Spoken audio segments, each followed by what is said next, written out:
Last time we summarized what the state of unity with your spirit gives. The main questions remain: what to do with it, and what is the ultimate goal? We have already partially answered the first question. For a cumulative effect, systematic practice of the state of the spirit is required, as well as determination. What do you want to develop in yourself? What to achieve? In self-development, you can walk around the edges, read a mountain of books, master many practices, but still not achieve anything special. Reunification with your spirit is already a direct path to your perfection, since the spirit as an element of the universal fractal already initially knows and can do everything. What are we actually doing on the way to ourselves? Sitting in a wheelchair, trying to move our fingers. If we succeed, it is already a great achievement. And in connection with the spirit, we will be able to get up and walk. Doesn't it seem strange and illogical to you that we, being a part of God, are completely helpless in this life? There is our spirit. It is powerful and omnipotent, but it hovers somewhere out there in some space, and we are here, torn away from it and engaged in all sorts of nonsense. What is this life for then?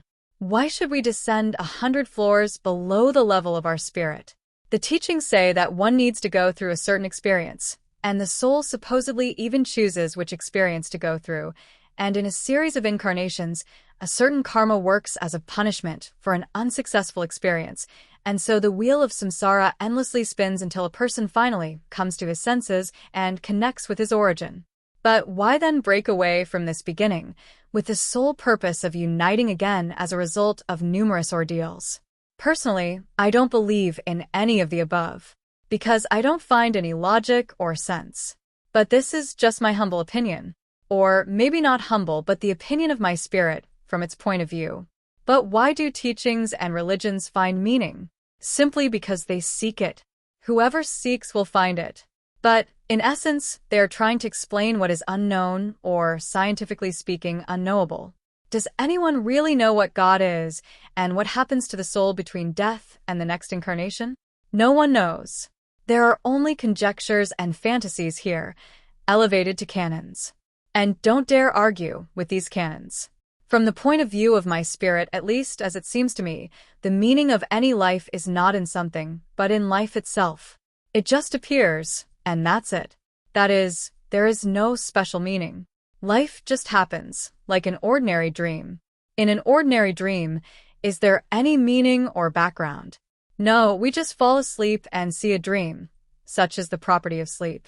There is no special meaning in the existence of a planet or a grain of sand either. They also just appear, and that's it. Life is the same dream, only of a higher order. And the spirit is the one who sees this dream. It happened that the spirit fell asleep, and this life was created. Then it will wake up and then fall asleep again. There will be the next life.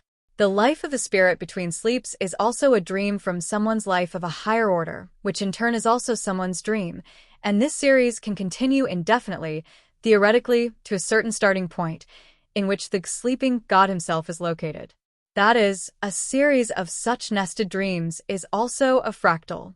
This seems more logical, since we objectively observe that the entire universe is structured in this way, in the form of fractals from elementary particles to galaxies, to infinity outward, and to infinity inward. / The Big Bang Theory suggests that our universe is finite, but new emerging theories are already casting just as much doubt on the old one. / The characters of our dreams, can they fall asleep and dream?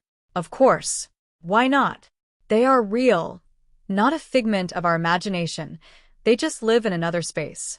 And the characters of their dreams? The same. And so on in an endless fractal. / Although, maybe it is not infinite. Which calms our minds, which are already going crazy from all this. There are finite fractals, for example, such a pleasant and understandable broccoli or a tree. / God alone knows where we are in the fractal of dreams. It is unknowable and generally unimportant. The constructed model does not pretend to be a theory at all. It is only an attempt to understand what is happening. What is important is what benefit we can derive from it. And the benefit is quite simple and clear. The characters of our dreams from our point of view, when we wake up and remember the dream, seem to us to be somehow insane. We even consider them to be devoid of soul and reason. We ourselves, when we fall asleep and enter the avatar of our dream, become just as helpless and stupid because we do not remember ourselves and do not identify ourselves with the one who sees the dream, that is, with ourselves. In this regard, we also become soulless.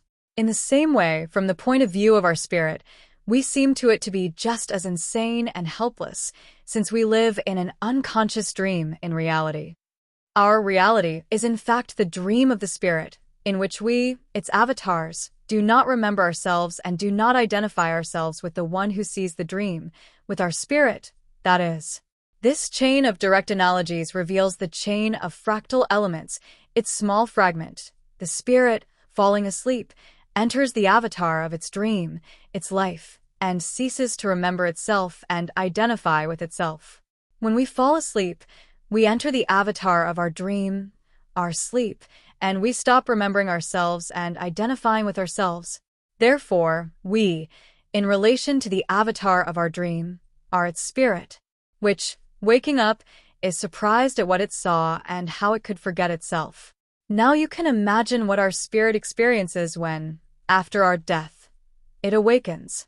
Of course, our life and our dream are not entirely analogous, since our life still includes birth and death, while a dream only contains a fragment of life. But a direct analogy is clearly visible.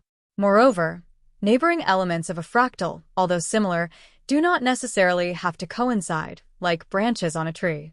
And what happens when we become aware of ourselves in our dream and identify ourselves with the one who sees the dream? The dream becomes conscious and controllable. From here follows the answer to the second question that was asked at the beginning. What is the final goal? Connect your avatar with your spirit. And not for a short moment during practice, but on a permanent basis. In other words, to identify oneself with the one who sees the dream of this life. An avatar without a spirit is helpless in a waking dream. And with a spirit, he is omnipotent. To be someone's avatar without an owner, without a king in the head, is wrong. It is simply stupid. At least, in the new time, it is already presented exactly like that. After all, what have we been talking about all this time? TRE? Transformation, regeneration, evolution. Evolution where, into whom? Probably into some entity standing one step higher. To move up the hierarchy of the fractal of the universal consciousness. This is the goal we will strive for. // It is also very likely that in civilizations that are one step higher than ours, this goal has already been achieved. / PS. For better understanding, you will have to reread this text 2 or 3 times, thoughtfully. It is not as complicated as it seems.